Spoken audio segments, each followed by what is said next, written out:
everybody. And today our webinar is on arthritis approach. And Dr. Santosh Mondal is today. He will take that today's class or webinar. And already he has taken. I don't want to introduce him again because he is very known to us. He is a senior consultant rheumatologist in the department of your in NH Arentegor Hospital. And already earlier class he took about the vasculitis. That was another important topic, and arthritis and its approach is very important. And one important what I have observed in the couple of means your days, because there was exam in the Department of Medicine as well as the DNB board. They are taking right now exam on a virtual screen as well as virtual platform. So I hope this class will definitely help you. And in virtual platform, unless you have some idea about the pictorial diagrams as well as there will be focused clinical problem. And with that, there may be some picture, sometimes some of the clue to that particular problem. So you have to clinch the diagnosis as well as that management. So I hope that this class will definitely help you. And without wasting time, I will request Dr. Santosh to start your session. And if you have any questions or anything, already most of you must be knowing, and some those who are not basically acquainted with this platform, there is right side chatbot is there. In that platform, in chatbot you can write your questions, and also you can mention your college from where, or college or institute from where you have kept that question, and you please mention your name also. And our speaker, he will take that question and he will put it forward. And before that, I just thank ACB Forum for giving us all the opportunity, creating all the platform and communicating. So with this, Dr. Santosh, please, you can start your session. Okay. Thank you very much, sir. Thank you for the introduction. I think I'll just switch off my video feed. Okay. So we can go ahead with today's topic. Last time we had some glitches with my presentation. Really sorry for that. But so this time I uploaded the slides, so this should not be an issue.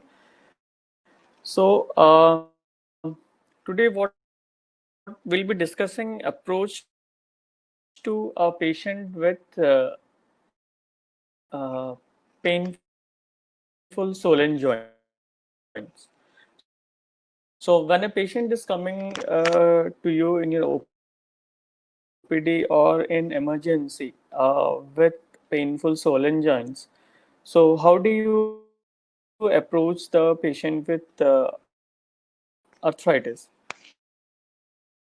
So I just like to give you some little introduction about what we do in rheumatology. Rheumatology, what I would like to stress upon, is just a subspecialty of general medicine.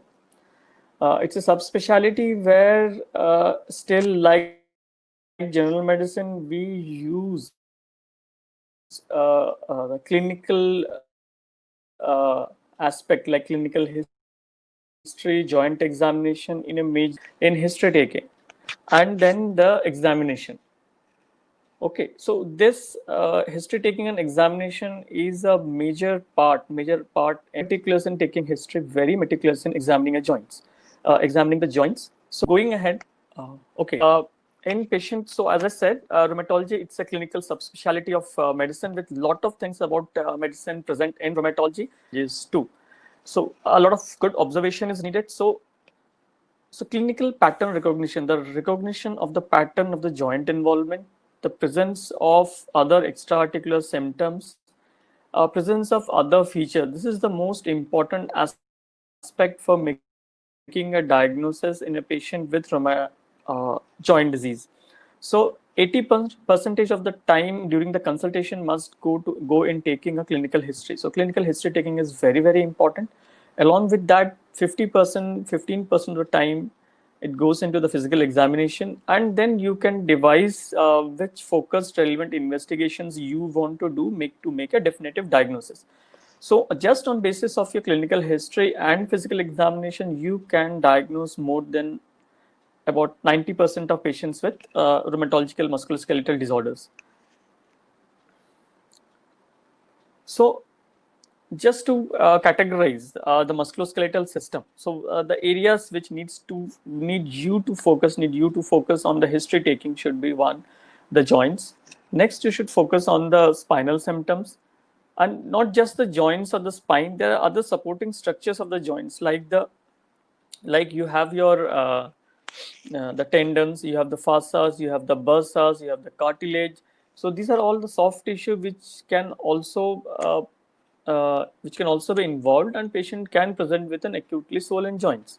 Other than that, directly bone also may be involved, although bone per se is you can say a part where orthopedicians are more involved. But then again, there are medical conditions of the bone which we rheumatologists take care of. But today we will not be focusing on spine or soft tissue or the bone. Our main focus will be on the joints. So when there is a joint involvement, it could be either a single joint involvement or a multiple joint involvement. So it could be single joint, multiple joint. Again, this can be subcategorized whether it's an inflammatory joint involvement or a non-inflammatory joint involvement. This decision of whether a joint involved is an inflammatory condition or a non-inflammatory condition is very important, because it that is the crux of the diagnosis, from where you can decide what treatment you need to give to the patient. So if it is either an inflammatory or non-inflammatory, it could be an acute or a chronic condition, and depending on this inflammatory, non-inflammatory, acute or chronic, then we go on to search for the pattern of the involvement of the joint, which joints are involved, which are the major joints involved, whether it is asymmetrical or asymmetrical involvement, whether the both sides are equally involved or not, whether both the upper segment and the lower segment are involved, or whether only the lower segment is predominantly involved. So this is okay. Next is the spine. So muscular system next consists of the spine, where we'll have a major symptom is a back pain, which can again be because of inflammatory diseases, mechanical structural problems, or psychosomatic disorders also. Can sometimes present with non-specific upper back or lower back pain.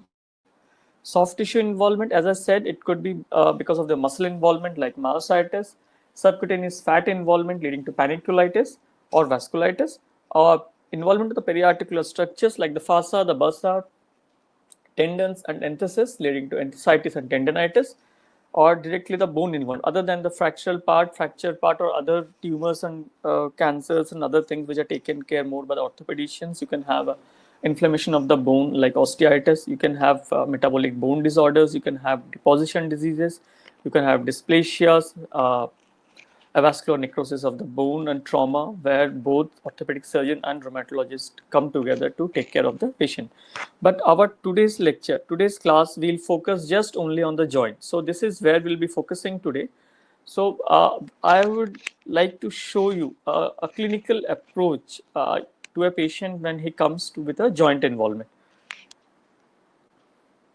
Okay, so how do you approach a patient when he comes to you with a joint disease? So three essential questions are very important, which needs to be answered before you proceed to suggest investigations for diagnosis of the patients. One thing is you must know the duration of the disease. Second thing which you must know is what is the number of the joints involved, of which are the joints which are involved. Third thing, most important thing, is whether this is a inflammatory joint involvement or non-inflammatory joint involvement. So you must be sure whether there is inflammation present or whether inflammation is absent. Okay, and of which then you must assess whether the pattern of the joint involvement. So these three questions will answer your question about what disease this particular patient is having, and in more than 90% of the cases you'll be able to make a diagnosis on basis of which you can treat the patients even without doing any investigations. Okay, so come to it one by one. So disease duration. So acute joint disease is when it is considered less than 6-week duration, and chronic is more than 6-week duration. Why this cutoff time? This cutoff time is essential this why this cutoff time has been put. This is basically a watershed or a cutoff point has been used because many of the non-specific joint problems, many of the non-specific joint problems usually abates by 4 to 6 weeks. It goes away by 6 weeks. Many conditions like non-specific aches or pains because of overwork, because of stretching, because of sprains, overworking, carrying excessive weights leading to sprain, or some trivial viral infections which causes joint pains and myalgias. These usually resolves by 4 to 8 weeks. So that's the reason why a cutoff of 6 weeks has been used to rule out this non-specific joint involvement by these conditions. So chronic is when you have the joint symptoms has been persistent for more than or equal to 6 weeks. Although this is not an absolute cutoff, this is never an absolute cutoff. Why? Because sometimes when you are posted in an emergency, you sometimes get a patient in your midnight or early in the hours who comes with a middle-aged patient. He comes to you with a acutely swollen joint, telling you, doctor, I've been having this swelling for just since yesterday night, and this has been a recurrent cause for me. These things get swollen and it's very painful. And you see that the patient comes with a swollen joint, most commonly usually involving your feet, one of the joints in the feet. And I think you will be able to guess what I'm telling you about, which I'll discuss with you later in the coming slides. So there are acute conditions where a patient can present with a very short duration. Okay, so that's the reason for the cutoff time, basically to rule out the non-specific joint diseases.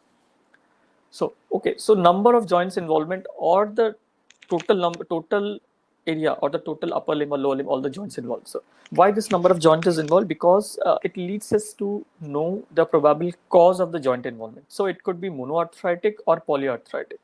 Again, monoarthritic could be acute or chronic, polyarthritic could be acute or chronic. So polyarthritic again has been subcategorized as either oligoarthritic or classic polyarthritis. So oligoarthritis is when only 2 to 4 joints are involved. So that is oligoarthritis. And again, if it is more than 4 joints, 5 or more joints, then it is called as the classic polyarthritis joint. So you have monoarthritis, oligoarthritis, and the classic polyarthritis. So this is the 3 categorization. So acute, these joints involvement can again be acute, where you have a florid presentation, patient coming to you with joint symptoms present starting from within hours to days or for last few weeks, or it could be chronic, like beyond more than persistent beyond 6 weeks. Okay, so inflammation. So when you're saying a joint is inflamed, so one, now we have seen the disease duration. Second, we have seen the number of joint involvement. Third, we'll try to know how you will say whether the joint is inflamed or it is not inflamed. As you are well aware that the classical signs of the acute inflammation, the ruber, choler, dolor, tumor, or loss of function. So this is the classical acute inflammation. So, but this holds true only when the patient is coming to you with acute inflammatory arthritis. In emergency, patient will come with a swollen, tender, hot, red joint, the first MTP joint. So that is acute inflammatory arthritis. But in your OPD or in your clinical settings, most of the patients which we see are not patients with acute inflammatory arthritis, but patients with chronic inflammatory arthritis. So there are different set of pointers for chronic inflammatory arthritis, because patients with chronic inflammatory arthritis may not have hot joints. Their joints may not be red, although swelling may be there, tender may be there, loss of function may be there, but the joints may not be hot or they may not be red. So we have a different set of clinical pointers to diagnose a case of chronic inflammatory arthritis. So you need to recognize these pointers. So how do we know about these pointers? One, from the history. From the history, few pointers are very important, and this will kind of help you in making the diagnosis in more than 60 to 80% of cases with chronic inflammatory arthritis. So first one is like, patient will come and tell you classically that when he takes rest, like he has an afternoon siesta, or like when he's waking up in the morning, or like he's been watching for TV for a long time, or he's been working in the same position for a long time, like he's been standing for a long time, or he's been sitting and working for a long time in front of his computer. When he's trying to get up, he feels that all his joints are very stiff. It is painful. And then again, when he starts walking, it gradually loosens up. So inactivity will worsen the symptoms. So this is the pointer. So any chronically inflamed joint, inactivity of the joint will worsen the pain or the stiffness.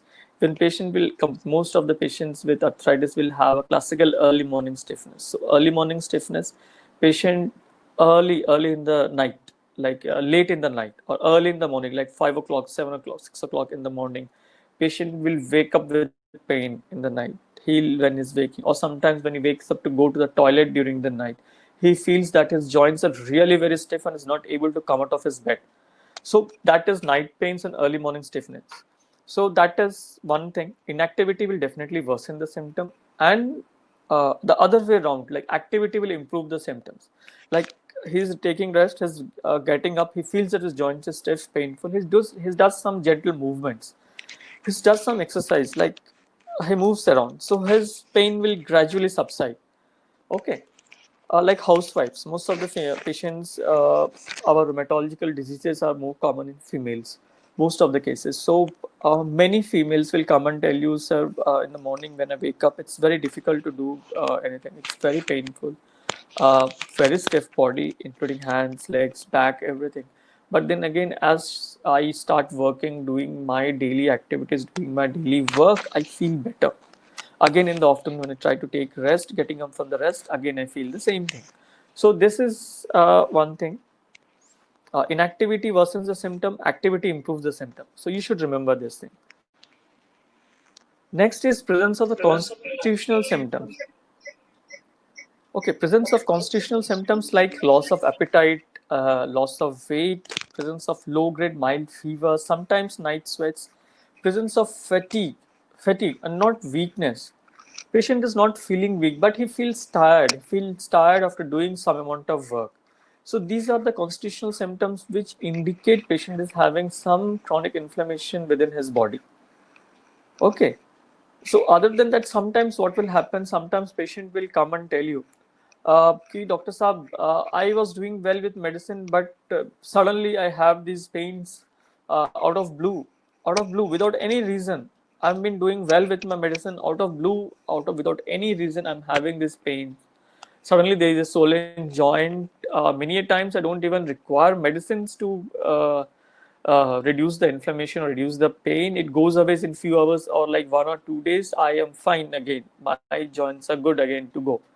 So this is what we call as spontaneous flares. Spontaneous flares without any reason, despite being on a treatment, is a classical marker for presence of chronic inflammation. So spontaneous flares is very important as a marker for chronic arthritis. Okay, so this was from the history. From the history, you can know which are the joints involved, whether it's an acute or chronic disease. Okay, what is the pattern of the joint involved, and whichever joints are involved, whether it's an inflammatory or non-inflammatory, you get an indication whether it's an inflammatory or non-inflammatory joints. Then you go on to examine the patient. So when you're examining the patient, you're examining the joints. Okay, so what do you see? You see usually there is a soft swelling with a tenderness on pressure of that particular joint. The joints may or may not be warm to touch. So when you are examining the warmth, what like you're examining the knee joint. So what you do is with the dorsal surface of your hand, okay, you touch the shin of the patient first, touch the shin of the patient or your own arm with the dorsum of your hand, and then again touch the knee of the patient. So that is the way you can examine whether the joint is warm or it is not. Many a times patient may tell you that it's not warm, but then again when you compare it with your own temperature or the temperature over the other surfaces of the body of the patient, definitely the joint will feel warm. So that is how you assess the warmth of the patient. And when you are assessing the tenderness of the joint, you assess along the joint line. So along the joint line, first you stabilize the joints with both your hands, and then with the fingers you assess the tenderness. So how much pressure do you put? You put the amount of pressure such that just your thumb or the finger with which you are pressing blanches white. So that is the right amount of pressure which you put to assess whether the joint is tender or not. Okay. So on basis of your history and on the basis of the joint examination of assessing whether it's inflamed and non-inflamed joints, so you have formed an opinion in your mind that definitely, so this could be a case of a chronic inflammatory polyarthritis or an inflammatory arthritis. So then you do investigations. In investigations, you first see look whether the acute phase reactants are raised or not. The common acute phase reactants which we look is like raised ESR, raised CRP. Sometimes we see in acute as an acute phase reactant platelets are high. So this again is a marker for acute phase reaction. Okay. Other modalities in other conditions, you see whether platelets has fallen down or not. But here we look platelet as a marker of acute phase reactant. So it's high or not. Even globulins, you look at the liver function test, your globulins will be high. Your globulins will increase, albumin will be low comparatively, and your alkaline phosphatase will be high. Don't get panicked. Like when you're treating a patient with arthritis, patient has some joint symptoms, and in LFT you find that the ALP is raised. Don't change medicines or stop medicines in LFT because your LFT like ALP is high. It just could be a acute phase reaction. Okay. And other than that, you'll have low hemoglobin and low albumin. So you have seen like changes in acute phase reactants. And then on the basis of your clinical examination and history taking, you choose your investigations wisely, whether you want to go with rheumatoid factor anti-CCP, so whether you want to do an ANA, whether you want to do HLA-B27 levels, whether you want to do one uric acid levels for this patient to assess whether she is having a crystal arthritis or not. So you need to choose these investigations while it's no point in doing the whole panel of investigations. Like, okay, you feel you have patient is having some amount of joint involvement, why not do all the investigations at the same time and see? But then why it should not be done, because it may create more confusion rather than clearing your confusion, because even these autoantibodies may be positive in patients in normal populations in about 5 to 10 or 5 to 15% of cases. Even in some chronic diseases, this could be higher. In malignancies, the chances would be much higher, 15 to 20%, that is autoantibodies may be positive, and patient may not have the clinical symptoms. So history taking examination is really very important first step to assess whether patient is having a inflammatory joint disease or not. Only on this background, you choose these investigations to diagnose your condition. Okay, so inflammatory or non-inflammatory, this is what I've been telling you in these previous slides in a single slide. So from the history taking, it's worse in the morning, there's morning stiffness. Inflammatory conditions are worse in the morning, there's improvement with movement, there's pain at rest. There usually no pain-free position. Patient will not have like any particular position he feels that has pain is gone. That usually doesn't happen if it is an inflammatory joint disease. Okay, there's no pain-free position of the joint, like if it's flexed, extended, or like pronated, supinated. In those conditions, the joint will be pain-free. That thing usually doesn't happen if patient is having an inflammatory joint disease. That does happen if it is a non-inflammatory condition. Patient like an OA of the knee, patient will feel better if it's little extended, joint is little extended. Okay, in those conditions.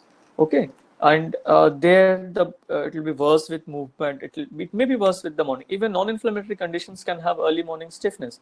That's the reason why, like, we have a particular duration for early morning stiffness. Like in rheumatoid, the early morning stiffness should last between 30 minutes to 60 minutes.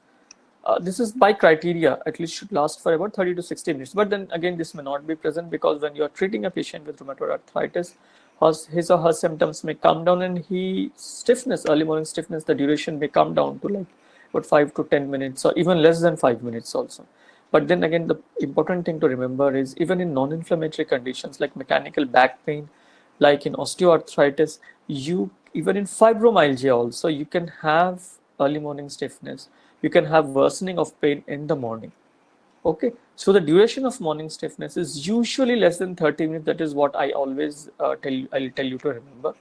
So when you have stiffness more than 30 minutes, or good if more than 60 minutes, definitely more in favor of inflammatory, but just not absolute. Okay.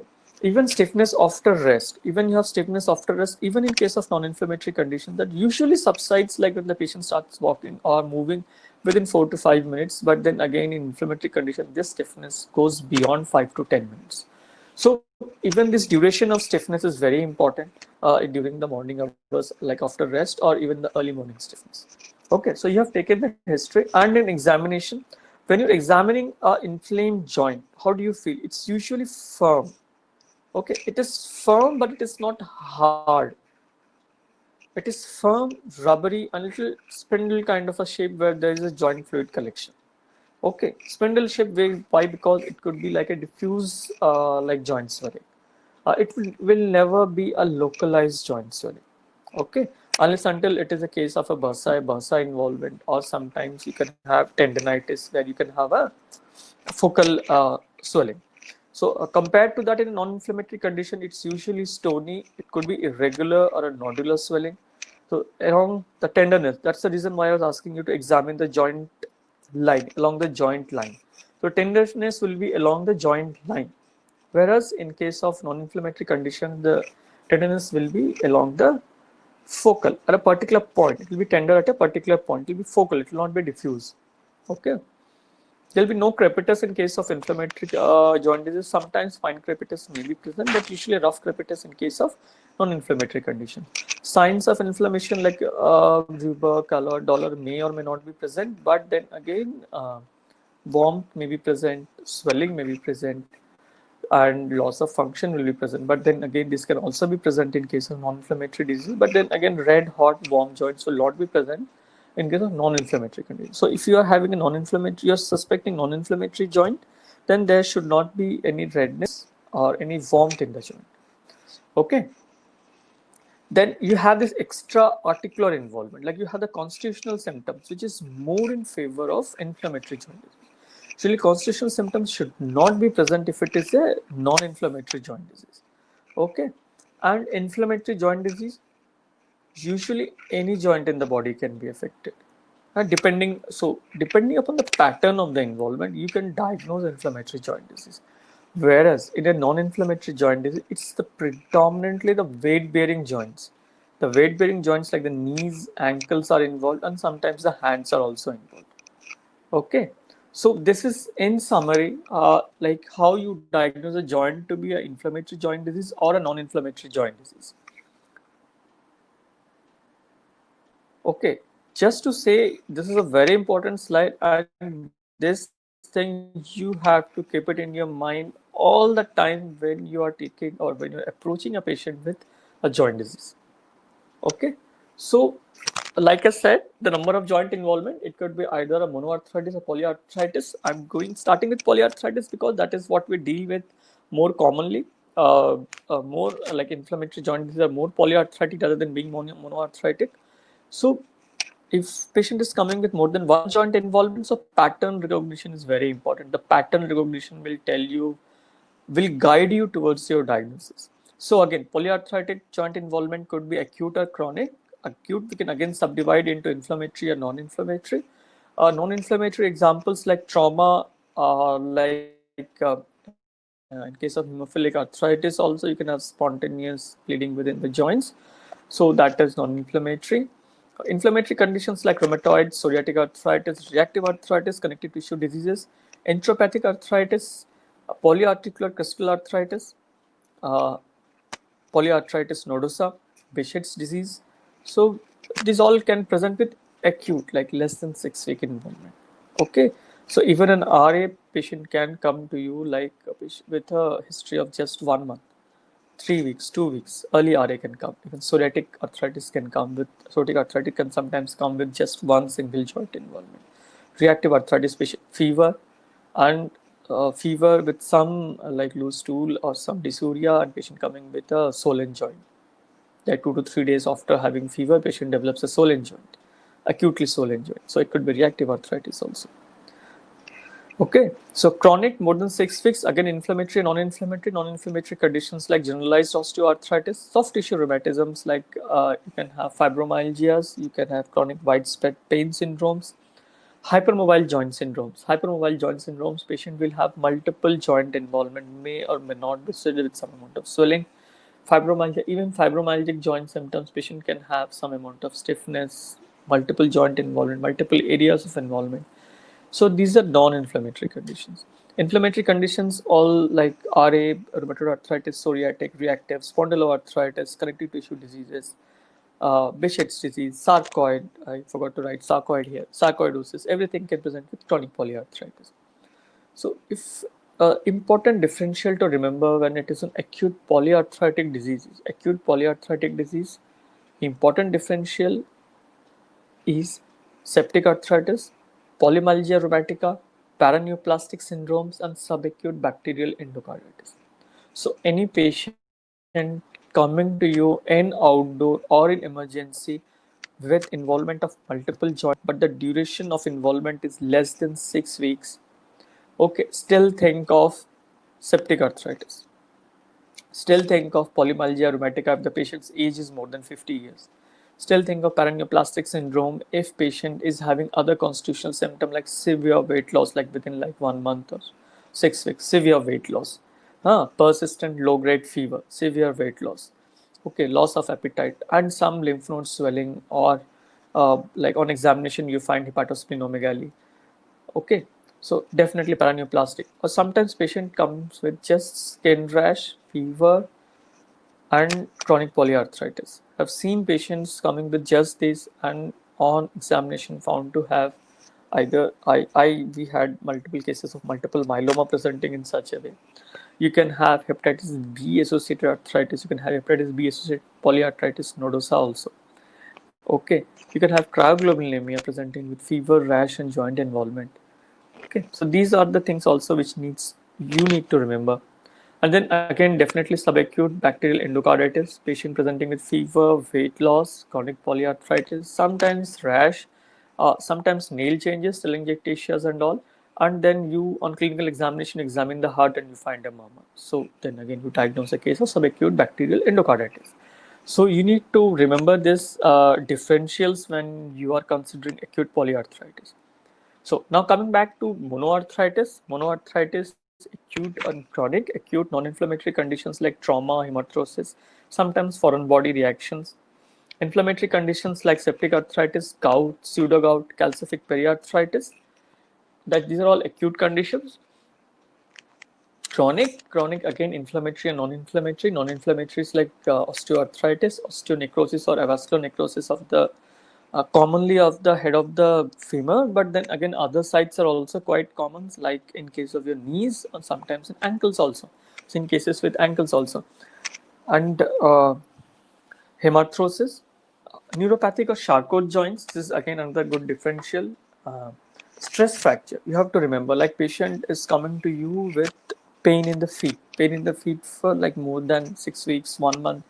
Patient is having pain in the feet, then definitely do an X-ray to rule out a stress fracture. This is like a very common cause in case of people who are used to walk for long times, even in healthcare workers also, athletes, in case of defense personals and all. So stress fracture definitely needs to be ruled out. Paget's disease, tumors like pigmented villus nodular synovitis, PVNS, metastatic joint disease, okay, synovial sarcomas, osteomas. These are all non-inflammatory conditions which can present as chronic monoarthritis. Okay, so how to approach monoarthritis, I'll tell you in the subsequent slides.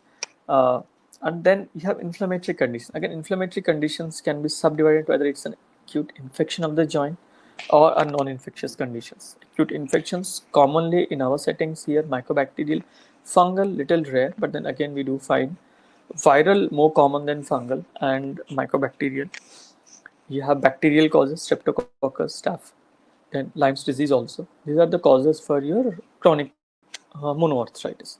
Okay, so when you are seeing a patient with single joint involvement, So you take the history, you need to rule out all these conditions, most of these conditions, to see whether what is the diagnosis of your patient. Even patients coming with single joint involvement, single joint chronic inflammatory joint involvement can have non-infectious causes. It just could be a monoarticular rheumatoid arthritis also. It could be spondyloarthritis also, where they very commonly, other than the back involvement, can have a single joint, single knee swelling or a single ankle joint swelling. Psoriatic arthritis presenting just with a single ankle swelling or a single toe swelling, or just an MTP or a DIP involvement. Okay, a single joint involved, like in polyarticular juvenile idiopathic arthritis also, sarcoidosis, just a single DIP joint involvement. Sometimes foreign body synovitis, like plant thorn synovitis, can present as a chronic monoarthritis. So even in case of single joint involvement, you have to keep in your mind that non-infectious cause can present as a monoarthritis. Okay, so we will focus more here on chronic polyarthritic involvement, inflammatory polyarthritic involvement. So when you have a patient with chronic polyarthritis, so pattern recognition. The pattern recognition is the most important aspect of your history and your clinical examination. Which are the joints which are involved? What is the number of the joints involved? Okay, this is really very important. So what do you have? When you have, like you can see here, so if you have a person with a symmetric upper limb and both lower limb involvement, so obviously it is rheumatoid arthritis. In a patient where you have a back involvement, you have a back pain, and you have asymmetric upper and asymmetric lower limb involvement, but predominantly lower limb involvement, so it could be a psoriatic arthritis. And here, patients with back involvement, spinal involvement, with predominantly lower limb and asymmetric involvement, could be spondyloarthritis or ankylosing involvement, but sometimes symmetric also, because osteoarthritis can be polyarticular.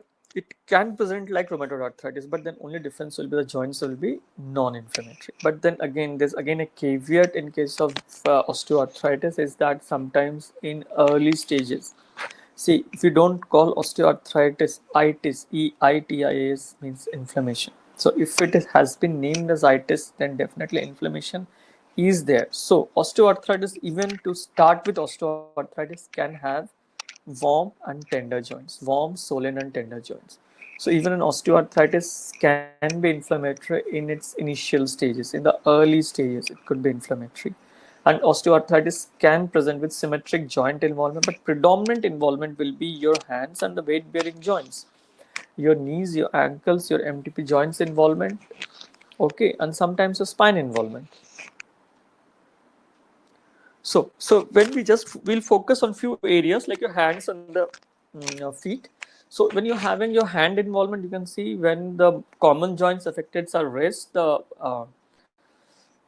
MCPs, metacarpophalangeal joints, and the proximal interphalangeal joints, and symmetrical involvement in at least two groups, like both side MCP involvement, or both sides PIP, or both wrist involvement.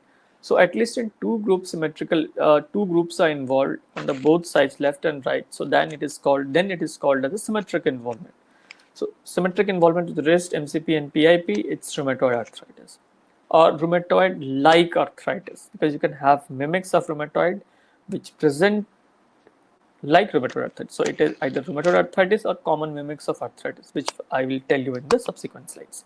Okay, osteoarthritis, common joint affected, like in the hands if you are seeing, so it will be PIP and DIP's involvement. You can have nodular swelling over the PIPs like Bouchard nodes, and over the DIPs, the Heberden nodes, and the involvement of the first carpometacarpal joint. So first many patients you see after about 40-45 years of age will come and tell you, most of the ladies will come and tell you involvement of this first carpometacarpal joint involvement with some amount of deformity, some amount of tenderness also, but there's no swelling.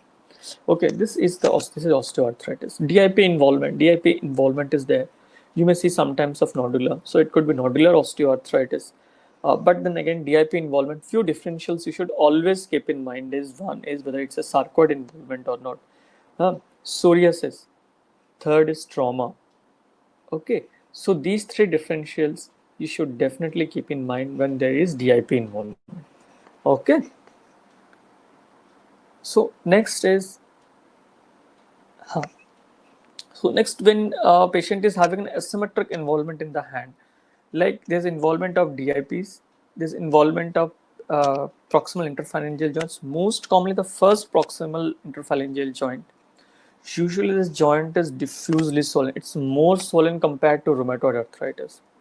Sometimes even have nail involvement, nail diseases. So this is psoriatic arthritis. Many times you have patient with asymmetric joint involvement in the hand. Okay, so may not have skin lesions, they may have some nail change. So when you're having a patient coming to you with asymmetric involvement in the hands, asymmetric joint involvement of the hands, just have a close look at the nails. So what do you see in the nails? Patient may not have that classical psoriatic nail with nail dystrophies or onycholysis and ridging and everything. Patient may just have subtle nail pittings. Okay, so when you see nail pittings, just count the number of pits in the nail. Just take a small magnifying lens kind of a thing. Sometimes this is also not required. You can practically see how many pits are there. If like there's a definition for psoriatic arthritis, psoriatic nail involvement. If there's no other changes, if more than 50 nail pits are there, definitely it's a pointer towards psoriatic arthritis. Okay, so asymmetric joint involvement in the hands, no other joints are involved. Chronic polyarthritis, look at the nails. No changes, but definitely have a lens and look at the number of pits in the nails. It is a pointer towards psoriatic arthritis because even the joint disease can precede the skin involvement by more than 4 to 5 years. It's just not that the skin involvement or the scalp involvement will always be there in case of psoriatic arthritis. You may not have any skin manifestations. Patient can present to you with only joint involvement. Usually it's an asymmetric joint involvement. You have to remember that that it could be psoriatic arthritis, and later on in future patient goes on to develop the skin involvement. So in those cases, check the nails, upper limb or lower limb, both. So recognizing the pattern is very important. So this was a slide with animation, unable to show the animation here. So rheumatoid arthritis in the lower limb, in the feet, it can symmetric involvement of the ankle, midfoot, MTPs and PIPs. Okay, in osteoarthritis, more common involvement is the first metatarsopharyngeal joints, and then but again it can also involve your ankle also. Spondyloarthritis, ankle is involved, metatarsophalangeal joints are involved, PIP joints are involved. Usually it's an asymmetric involvement in case of spondyloarthritis or osteoarthritis. Psoriatic arthritis, so psoriatic arthritis, again any of these joints can be involved, but then again typically you can have patients with enthesitis, patient will have enthesis involvement, patient will have plantar fasciitis, patient will have Achilles tendonitis, which can also be present in spondyloarthritis also. Okay, patient will have tenosynovitis, which is more common in case of psoriatic arthritis. Patient will have diffuse swollen joints like a bulbous swelling over one of the toes. So, and this is dactylitis. Nail involvement, nail changes will be there. Okay, so that will, these are all pointers towards the psoriatic arthritis, even in absence of your skin changes. Okay, so again, gout involvement, crystal arthritis. So this will be first MTP joint involvement, very commonly, but also remember that gout can also affect other MTP joints, can also affect ankle joints also.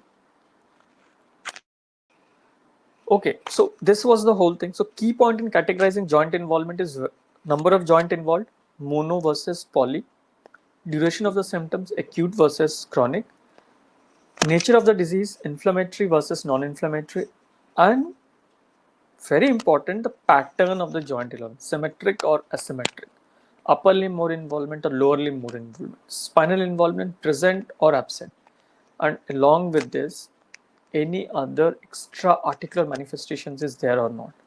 Okay, for psoriatic, skin involvement is there. Okay, for for sarcoidosis, some skin rashes, pustulopapular rashes can be present. Okay. So again, so like you tell me, what is the cause of inflammation in the joints? Okay, So the inflammation in the joints in case of rheumatic diseases is what we call as an immunoinflammation.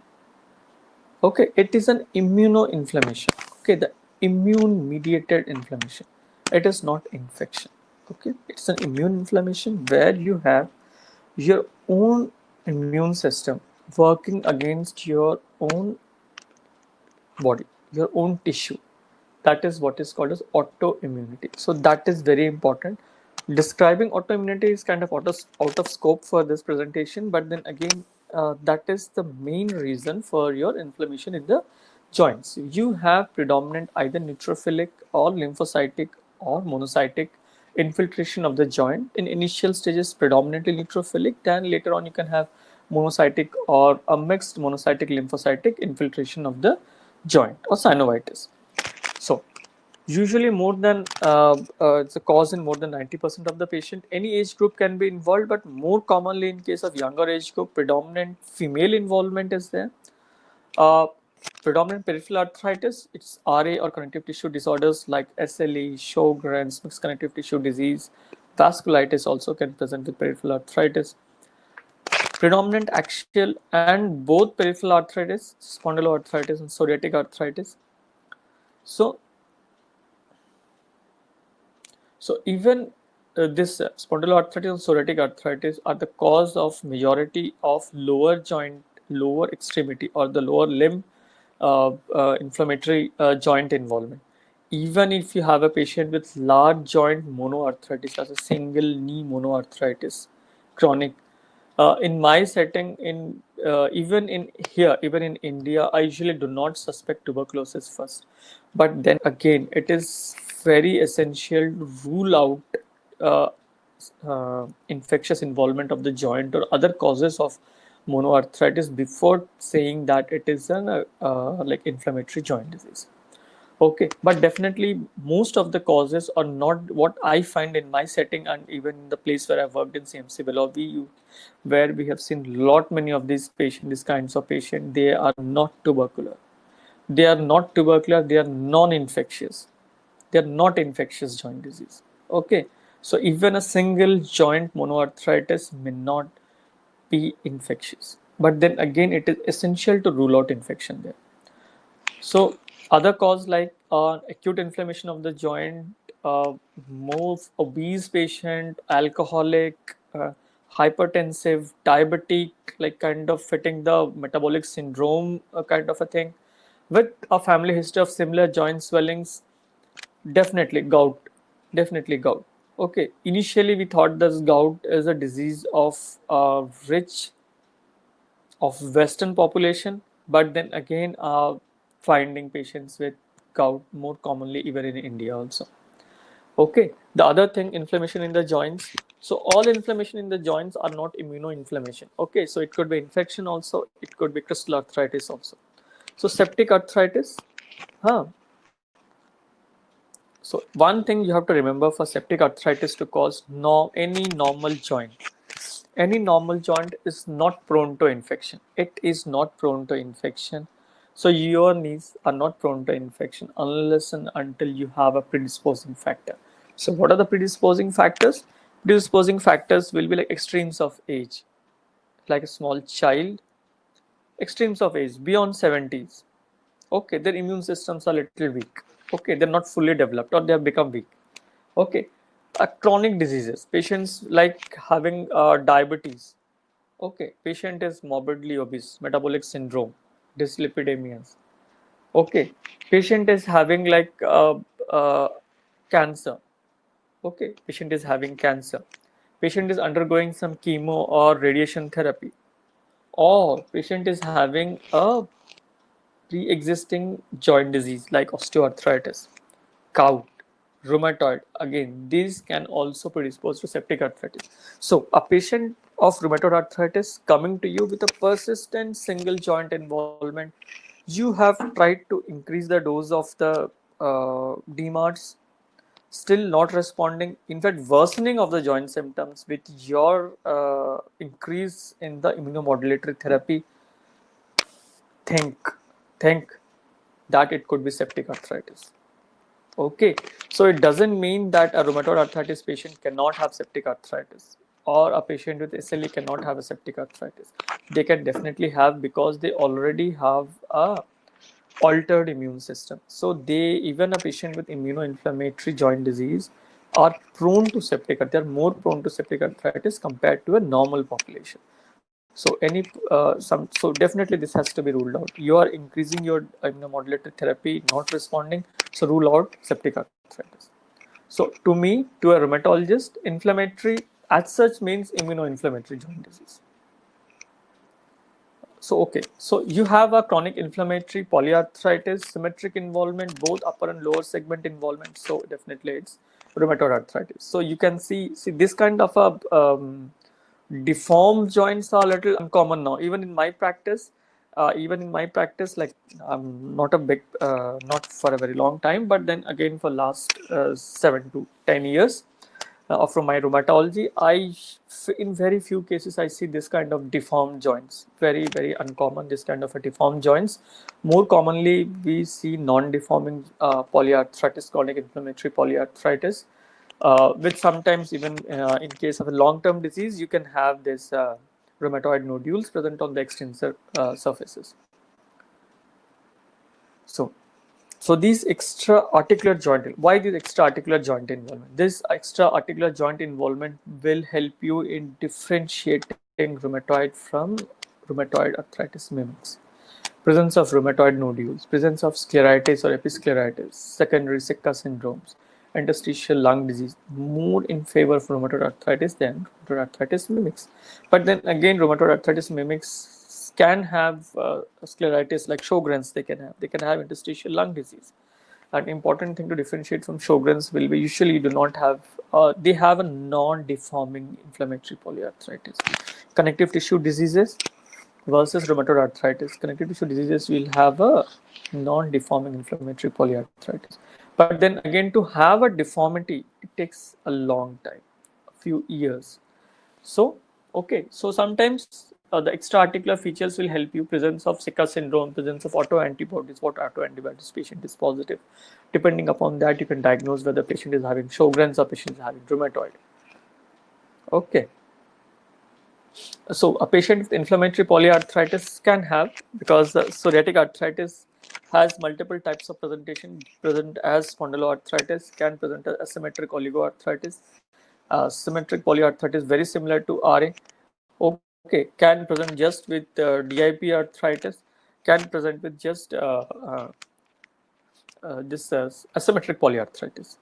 Okay, so when you have this extra-articular extra-articular involvement, like this scalp involvement, back, and this psoriatic, this is here. This is the dactylitis here in the okay, in these toes, in the fourth toe. Okay, and here in the thumb, both thumbs, you have this dactylitis here, sausage digits, and with skin, nail, or scalp involvement. So this is psoriatic arthritis. Okay, so now here some of other mimics of rheumatoid arthritis, like you see this lady here, young lady here, with this classical rash over her face, this lupus hairs, some oral ulcers. So this is lupus. Okay, so this patient can also present with symmetric inflammatory polyarthritis. Okay, so since even in RA, now what we are seeing more, even in RA, in early RA now, patient do not have deformities. So then it is very difficult to differentiate with other connective tissue diseases. Okay, so in this case, this kind of an extra-articular manifestations absent in rheumatoid arthritis helps you to diagnose the case, like here in case of SLE. Here, even you have a patient with a like saddle nose deformity here, and you do a chest X-ray and you find this interstitial infiltrates within the lungs. So this is a case of like patient having a fever, low-grade fever, or sometimes sinopulmonary involvement. So this is unconstituted vasculitis, granulomatosis, polyangiitis, or Wegener's granulomatosis. So here this patient having a bilateral hilar lymphadenopathy or lymph node involvement here, with this kind of a papulopustular skin involvement. A case of sarcoidosis can be diagnosed here. This lady who presented the dry mouth and dry eyes, with a parotid enlargement here. So this was a case of a Sjogren's. This was a case of a Sjogren's syndrome. Okay. So again, one more thing to remember in case of a just parotid gland enlargement with some amount of a Sicca syndrome.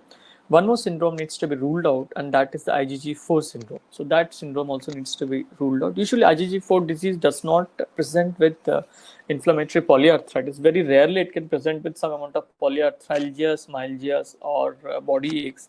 But usually, florid joint involvement or joint inflammation is usually absent in IgG4 disease.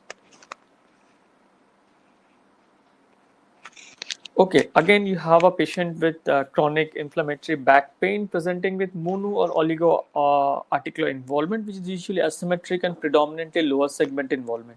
So this could be a case of spondyloarthritis.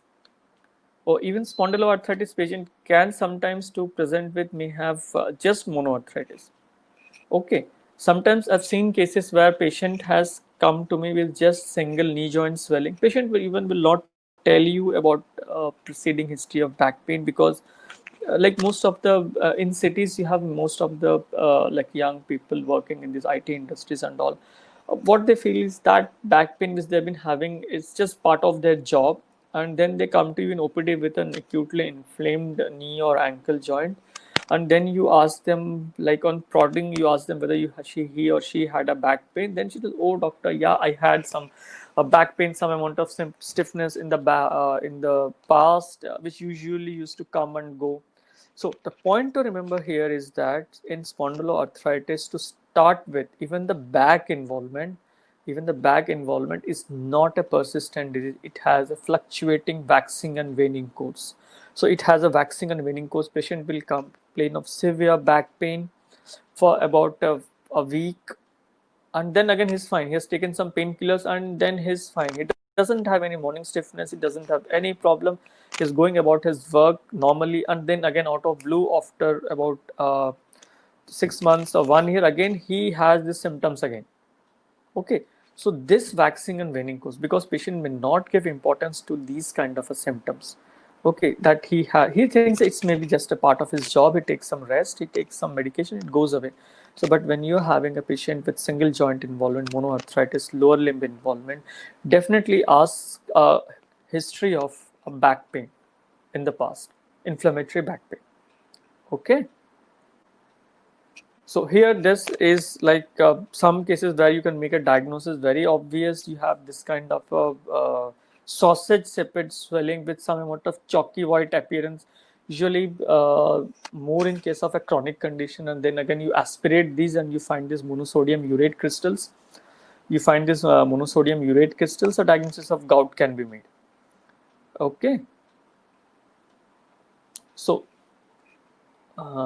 of those three questions, the fourth question, inflammatory and non-inflammatory, again the pattern of joint involvement will point you towards a diagnosis. Inflammatory conditions with symmetric involvement, you can have RA-CTD, juvenile idiopathic arthritis, adult onset Still's disease, sarcoidosis, polymyalgia rheumatica, Jacob's arthritis. These are all symmetric inflammatory arthritis.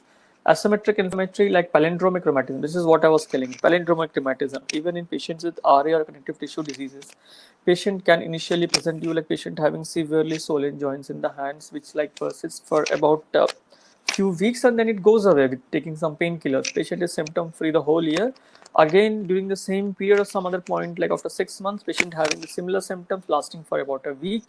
Or this time patient comes to you, do an rheumatoid factor and anti-CCP, it's quite high, or sometimes or ANA is positive. But then again, patient, what you do, whether to give patient DMARDs or not. Then patient tells you that, नहीं sir, ये 2-3 दिन में चला जाएगा. It will go away in few days. So then you make a diagnosis of palindromic rheumatism. Okay, rheumatism. You don't give a patient a palindromic rheumatism on DMARDs if the patient is having infrequent symptoms. But then again, if the frequency increases, it is better to start patients on DMARDs. Okay. Others will be spondyloarthritis, reactive arthritis, psoriatic, enteropathic, and post-articular GI. Non-inflammatory conditions with symmetric involvement, osteoarthritis, CPPD disease, or hemochromatosis arthropathy. Non-inflammatory conditions, asymmetric involvement will be your gout, CPPD disease, and early osteoarthritis. Okay. Infectious conditions with symmetric involvement, most commonly is the viral arthritis. And asymmetric involvement will be your bacterial, subacute bacterial endocarditis, and Lyme's arthritis. Some miscellaneous conditions like hypertrophic osteoarthropathy, okay, HOA. This is a congenital condition. Okay, so this can present with symmetric joint involvement. This is called a pseudorheumatoid. This is also called a pseudorheumatoid. Okay, HOA. This is a congenital. I've seen many patients with HOA. So you rule out inflammation by doing either ultrasound or MRI, and you don't find any inflammation, just find joint damage. Patient tells that my fingers has been like this since I remember. Okay, so amyloid arthropathy, cancer-associated arthropathy can have symmetric joint involvement. Asymmetric involvement, some kind of pancreatic diseases, some cancer-associated arthropathy can have asymmetric joint involvement. Okay, so now coming down to, this was polyarthritis. So coming down to inflammatory monoarthritis. So if you have a single joint involvement, like here you can see this patient is having a left knee swelling here. Single joint involvement, it is mandatory. Do not guess. Although I have told you from my experience, and even any other rheumatologist will tell you from their experience, that most of the cases are not infectious. But still I'll tell you, it is mandatory that you do not guess one. It is mandatory to do a synovial fluid analysis, and synovial fluid analysis is non-conclusive. Do a synovial biopsy, arthroscopic guided synovial biopsy. Do of the biopsy. Do not think twice. Do not think twice if it is an inflammatory monoarthritis. Okay, so do not think twice.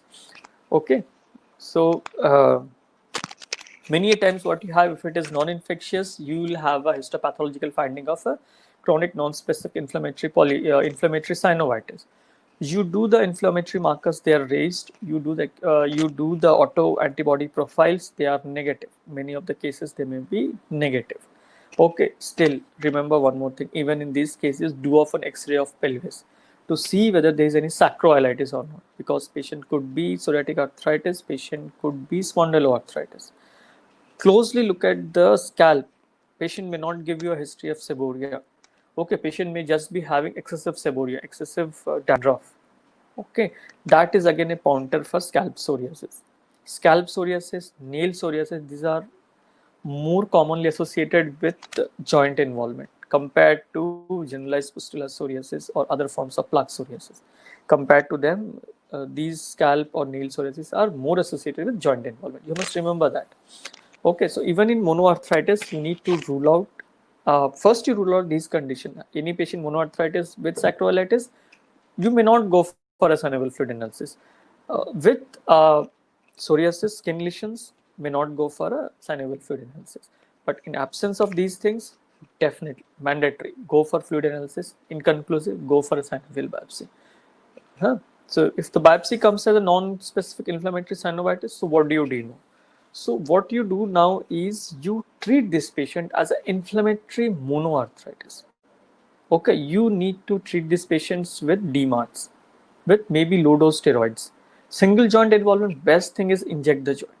Inject the joint. Give intra-articular steroids. So that will give a rapid relief to the patient, and it will rapidly control the inflammation. And if still unresponsive, then starts DMARDs. Okay. So monoarthritis, in absence of any extra-articular involvement or back involvement, definitely do a synovial fluid analysis. Definitely aspirate and definitely do a synovial biopsy. Okay, so this patient, an acute inflammatory polyarthritis, joint was aspirated, gram-negative diplococci. Okay, so gram-negative diplococci aspirated from the fluid. So this is a case of gonococcal arthritis. Okay. So our purview of this musculoskeletal locomotor system involvement, joint, spine, and soft tissue involvement. Bone, sometimes we deal with rheumatologists, but mostly a purview of an orthopedician. So today we have just focused on the joints, not on the spine or the soft tissue, but because then again it will become a very big topic to explain. So we have focused on the joint. We have seen how to recognize inflammatory joint disease. And upon the inflammatory joint disease, how to go about with a single joint involvement or the multiple joint involvement. So clinical history taking is very important. More than 80% of cases, you have your diagnosis from the clinical history taking and examination. You may not need any investigations at all. So add up the examination. So another 90% of cases you have diagnosed, and then again you read the investigations to confirm your diagnosis. So take home lessons. Take home lessons. So one, so definitely you need to rule out whether this joint involvement is an inflammatory joint disease or it is a non-inflammatory joint disease. If it is an inflammatory joint disease, the patient has to be dealt by a rheumatologist. Okay, proper management and appropriate referral to a rheumatologist is essential for further management of inflammatory musculoskeletal disorders. Non-inflammatory conditions can be managed by physiatrists or orthopedicians also. Okay, one more thing. So patient coming with some joint aches and you do a rheumatoid factor, it is positive. So definitely you need to rule out the mimics like Sjogren's, like lupus, like vasculitis. You need to rule those out. You don't need to rule out the mimics.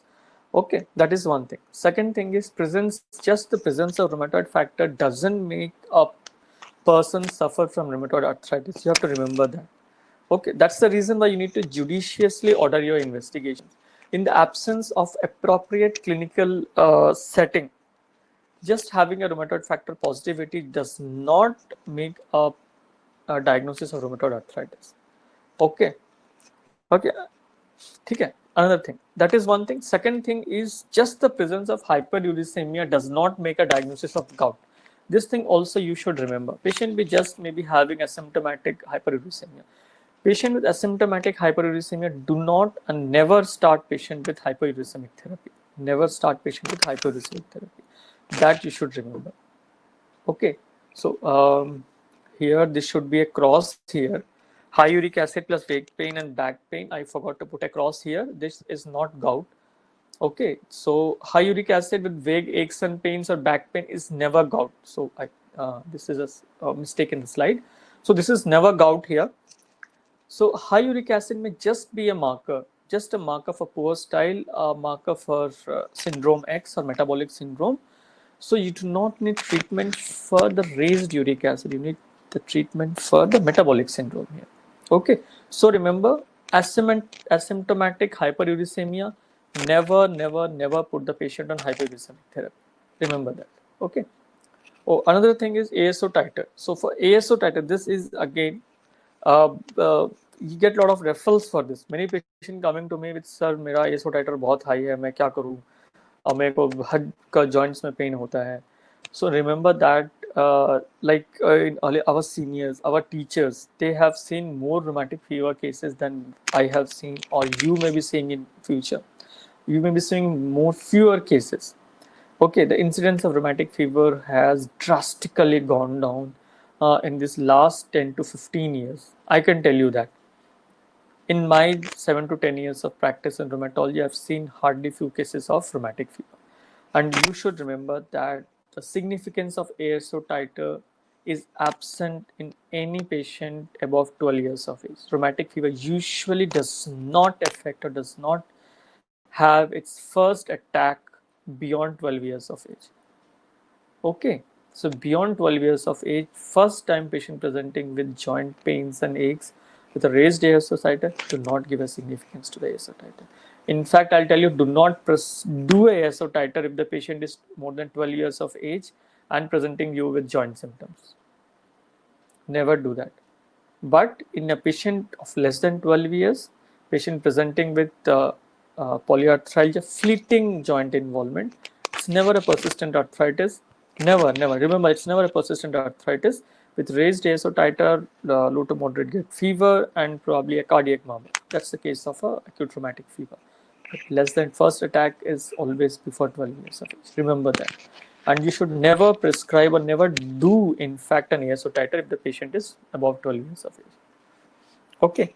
So one more thing. So sometimes I have prescriptions coming from like peripheral, like far off places, where patient comes in, sir, I had some joint symptoms and the doctor gave me steroids. steroids and I was doing well. And he comes and tells you again, sir, आप मेरे को steroid दे दो, I'll do well. I do well with steroids. Just I'll take for about a week and I'll do fine. Remember one thing, never give steroids unless you're sure of your diagnosis. One thing, you're sure of your diagnosis. One, second, that it is an inflammatory arthritis. Second, you know what dose of steroid you're going to give. You already have a plan till how many days you are going to give steroids. You already have a tapering plan for steroids. You already know what other drugs I'm going to give, other steroid sparing agents. Only when you have a full plan of this whole thing, then prescribe steroids. Don't randomly give steroids. Use steroid judiciously. It's a very good drug. It's a wonder drug, I'll call you, for rheumatological diseases, for even acute or a chronic condition. It's a wonder drug, but should be used judiciously. It should not be used rampantly, like you give steroid for 7 days. Never do that. Okay. Patient comes and tells you, till you make a diagnosis, give him NSAIDs. Don't give him steroids. Okay. And one more thing, if this is a very common problem, many people come and tell you my previous doctor has said that I have arthritis and there's no treatment for arthritis. I don't know what I'm going to do, how I'm going to earn living for my children, how I'm like your wives will come and tell you that how I'm going to do my household work. I cannot do away with my household work. So never, never, never, when you are seeing a patient with arthritis, never ever say that there's no treatment for arthritis. Never say that. Always say, because now you can see you have a lot of drugs to treat arthritis. It's like a phenomenal change in last 10 to 15 years. I'll tell you, in last 10 to 15 years, there's a phenomenal change in treatment. I don't see deforming arthritis much now in my clinical practice. It's mostly early non-deforming arthritis which I see. I'm telling you about a rheumatoid. I don't see spondyloarthritis with those ankylosing bamboo spine. You'll not see much. This you will see in a patient who has not taken treatment, who is like above 50 or 60. So you'll see in those cases those bamboo spines, but I don't see much of a bamboo spines now. Okay. So there is lot of good treatment for arthritis. Always tell the patient that although this is a chronic disease like diabetes, where you need to be on treatment for a longer time, but this may not be curable. This is definitely treatable, and definitely you can lead a normal lifestyle like me. You can lead a normal lifestyle like any other person. You can do whatever activity you wish to do. But the only thing will be you may need to be on some medicines, probably more medicines now, and later on in future your number of medicines may come down. Okay. So remember that never say there's no treatment for arthritis and inflammatory arthritis. But I consider is inflammatory arthritis definitely a medical emergency. It is rapidly progressive. It can rapidly cause damage to a joint. So definitely an urgent rheumatology referral is required. Preferably should be within the 3 months of onset of the disease. Why it is important? Because for the functional anatomical staging of the patient, assessment of degree of inflammation, the prognostication of the patient, and for tailor-made DMARDS approach for the patient, for appropriate treatment, appropriate dosing of the DMARDS. Okay. So like cancer chemotherapy, use of DMARDs, disease modifying anti-rheumatic drugs, it is a very highly specialized field, very similar to cancer chemotherapy, because all these drugs are like immunomodulators. In fact, when you observe the kind of DMARDs that we use, like you say methotrexate, cyclophosphamide, mycophenolate, azathioprine, uh, tacrolimus and all. See, you can see all these medicines have been earlier used as cancer chemotherapy. They are used in transplant medicine, okay, as immunomodulator drugs. So like cancer chemotherapy, like an oncologist, a field of rheumatology is a specialized field. I would be very happy, like you guys are doing your medicine, you're doing your DNB medicines, or you're doing your MBBS. It would be very, very nice if you are stimulated and come on to do rheumatology instead of going into other fields. I can tell you, you will be amazed at the variety of patients you will see, like in medicine, about the variety of presentations that you will see, and the kind of satisfaction that you will have after you have treated a patient. After 3 months, you follow patients. After 3 months, 6 months, patient will come and tell you, sir, I'm doing well. And you just have a little change in his medicine. You tell again, sir, you come back after 6 months. The smile on his face. See, here I am doing a clinical medicine here in rheumatology. So rheumatology is 80 to 90% clinical medicine. So you're not losing touch with your clinical medicine. Like in other aspects, like in other fields, subspecialties of medicine, where more of our instruments or more often investigations are required to make a diagnosis. For rheumatology, it's not so. 80 to 90% cases, clinical diagnosis, like in medicine, can be done in rheumatology. Okay, so it's a very specialized field like DMARDs use, like cancer chemotherapy. They're very effective if they're used in optimal dose. Again, this is really very important. If you are using DMARD, use in optimal dose. Never use suboptimal dose. Have had prescriptions with RA, diagnosed RA, properly diagnosed RA. Get started on methotrexate, very good. But then again, started on 5 milligram, 10 milligram. I would say these are suboptimal doses. Never do that. If you are starting, start with full heart. Never get wholeheartedly. Start wholeheartedly. Give methotrexate. Start at 15 mg. Escalate to 20 mg if required to 25 mg. So this is the reason. This is the reason why you need a rheumatology referral. Okay. So you kind of need to play with these medicines. Play with these medicines. Keep them in optimum doses. Keep monitoring for their side effects and all. So they are very effective if used optimally, and they are in fact very safe also if used optimally and if appropriately, like followed up with investigations. Okay, so if patient is on appropriate optimal dose of DMARDs, NSAID requirement should not be there. Patient must not require daily NSAIDs. He may tell you, I have some peaks sometimes, and like once in a month, once in 2 months, I take a painkiller. So taking one painkiller in a month is still okay. But if he says, no, I take daily painkiller along with DMARDs, then there's something wrong with your DMARDs, dose of the DMARDs. You need to either escalate the dose or change the dose. Okay. And one more thing, the last thing, intra-articular steroid. It's not a taboo. It's a very good thing to control local inflammation. I'll tell you, patient will bless you. Okay, patient will bless you if you give an intra-articular joint involvement, intra-articular steroid injection appropriately given. It gives a rapid relief, one thing, and it also prevents further joint damage. Okay, so this was in short an approach to my approach to arthritis, I would say. So 3 to 4 questions, very important from the clinical history. So one, you have whether the duration of the disease, one thing. Second is whether it's the number of joints involvement. Third thing is whether it's an inflammatory or a non-inflammatory condition. And fourth thing is pattern of this involvement. So these are the 4 things which will guide you towards diagnosis. And on the basis of this, you see whether the acute phase reactants are elevated or not elevated. If there are changes in acute phase reactants, then you go on to wisely advise which auto antibody testing you do. So I think this thing will guide you to make a diagnosis of appropriate diagnosis of the type of arthritis that you are dealing with. Okay. So I think with this, I would like to end my presentation. Thank you very much for a patient hearing. So I would like to take questions now.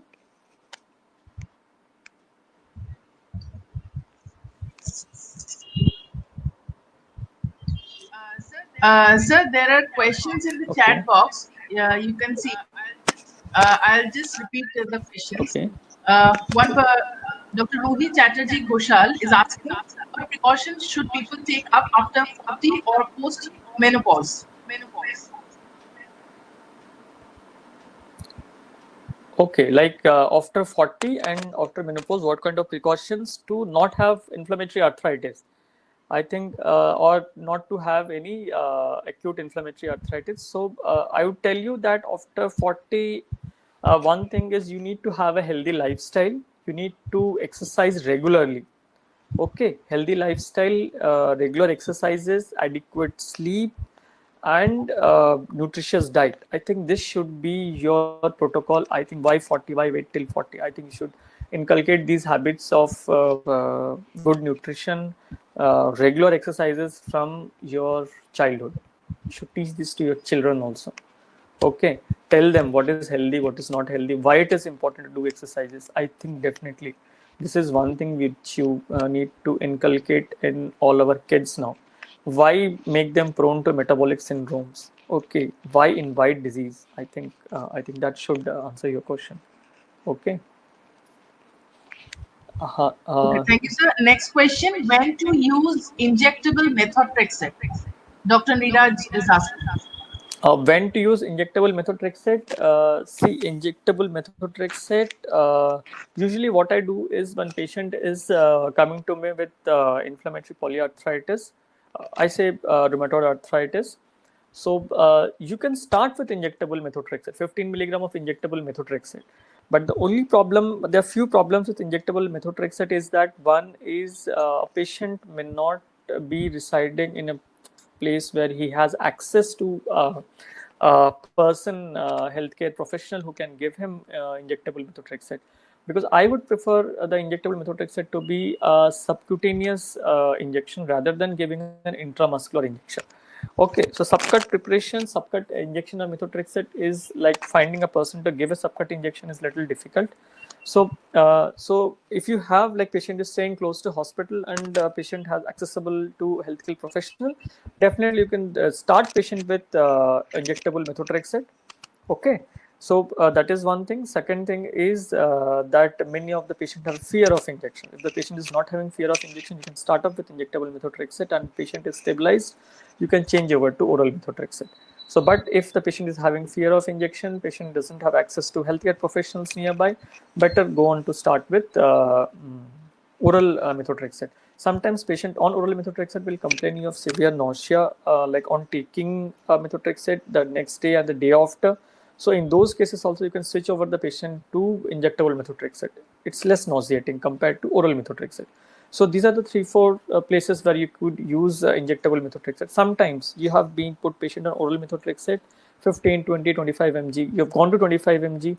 Still patient is not having an adequate response. In those cases, definitely you can switch over from oral to injectable methotrexate. Okay, in those there patient will show you good response with injectable methotrexate. So you need to assess the patient, and just not in terms of clinical terms, in terms of economic terms, also in terms of his access to healthcare professions and everything, the type of symptoms he's been having with oral drugs, and depending upon that, then you decide on whether to use oral or injectable methotrexate. Okay, next question. Yeah, sir, he's also asking that when to discontinue it. Injectable methotrexate. Yes, Okay, sir. injectable methotrexate. As I have told you, once you have stabilized the patient, patient is stable now. Okay, and then you can ask the patient whether they can take oral methotrexate or not. Whether they can continue injectable methotrexate or not. If patient is not willing to continue with injectable, then switch over to oral. If patient is stable, you can yourself change it to oral methotrexate. Okay. And third is if patient is not having access to healthcare professional, change it over to oral methotrexate. Yes, sir. Next question, Dr. Shupratim is asking 15 mg weekly to start with, sir. Any further baseline investigation to be done before starting DMR-DS?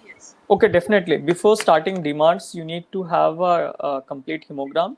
You need to have a baseline liver function test. You need to have a baseline creatinine levels, and you have to have a baseline ESR and CRP so that it will help you to prognosticate the disease later on. And you need to rule out the viral markers before you start start DMARDS. Basically, any DMARDS, you must have the baseline viral markers, hepatitis B, C, and HIV. So this has to be ruled out. One thing, then you have done the CBC, LFT, ESR, CRP, and creatinine baseline, and then you start. So you can monitor later on.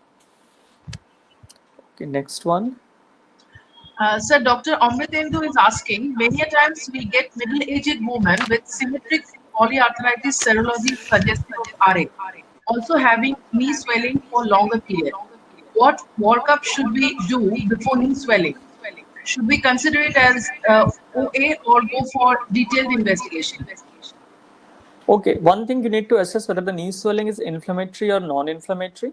Okay, if you feel that the knee swelling is not inflammatory, okay, if it is not, you feel it's a non-inflammatory knee swelling, then definitely you get an X-ray done, and you can then do a musculoskeletal ultrasound. Musculoskeletal ultrasound with peripheral power Doppler is an upcoming tool where you are when you are unable to assess whether clinically whether it's an inflammatory or a non-inflammatory arthritis.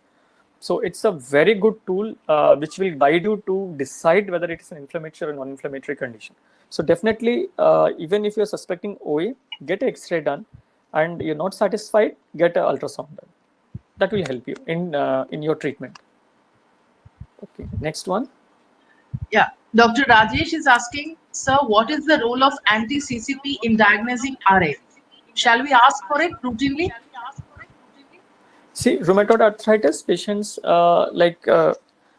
many times what you have is, in case of early rheumatoid arthritis, you may have rheumatoid factor negative, and you are suspecting that the patient is definitely rheumatoid arthritis. Although, if you go through the diagnostic and clinical criteria which has been given by ACR EULAR recently, where you can see that the role of autoantibodies has been kind of brought down.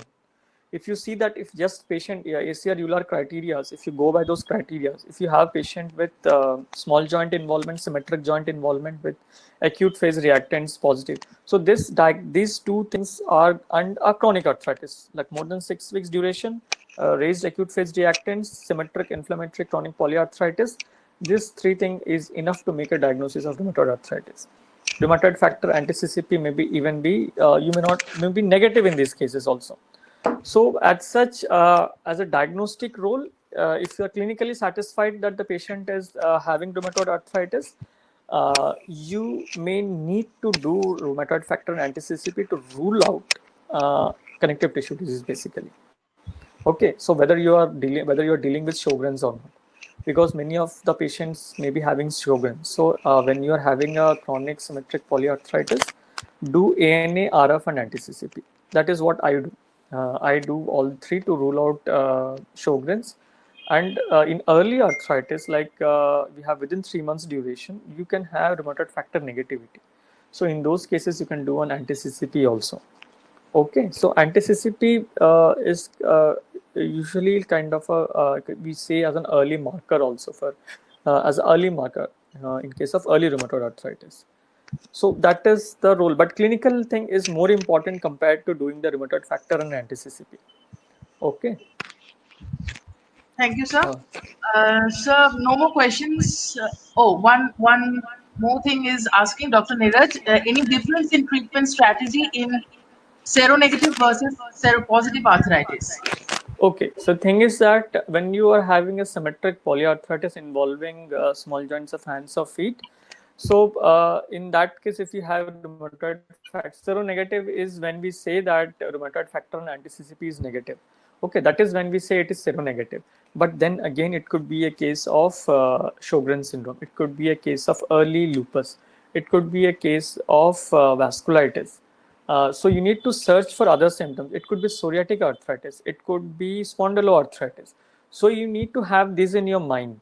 Okay, so you need to rule out those things also. If none of these are there, okay, if none of these are there, similar to RA presentation, your RF and rheumatoid factor is negative. The treatment, what you do is you start like rheumatoid arthritis. Clinically, patient is rheumatoid, treat like rheumatoid arthritis. Okay, start with methotrexate and probably with low dose of steroids, and add on sulfasalazine or hydroxychloroquine, and later on other immunomodulators or DMARDs if required. So treatment doesn't vary much between seronegative and seropositive thing if you are sure that it's a inflammatory arthritis. Okay, it doesn't vary much. But then again, if you're saying somebody is seronegative, but before saying seronegative, definitely rule out other causes of rheumatoid arthritis mimics before saying it as a seronegative rheumatoid arthritis. That is what I would like to stress upon. Okay, sir.